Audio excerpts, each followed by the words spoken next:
Napakasaklap na pangyayari para sa TNC kagabi. TLPH may boto. Tignan nyo mabuti. Pangalawang Lord lang to ng laban at maliit lang ang goal difference ng TLPH. Lane. At here comes the Lord sa may bandang bottom lane. Pinopoke lang ni Benny Cutie si Sanford pero nakalimutan siguro niya na wala siyang BMI pabalik.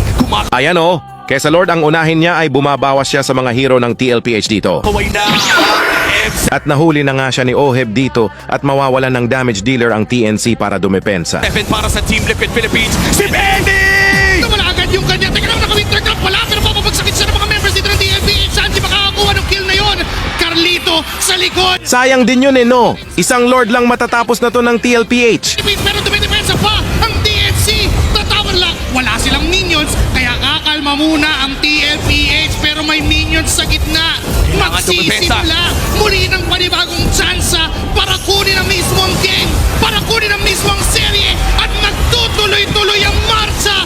Magtutuloy-tuloy. Pero pinipigilan ng apoy. Napapasok na dadarang ang Team Liquid Philippines. May minions na nakapasok. Pero teka lang, ginagawa lahat ni Saida. Grabe no? Sa isang pagkakamali lang ay pwede matapos ang laban.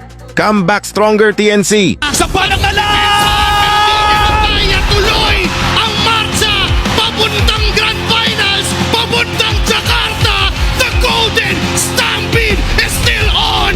Hindi, wow.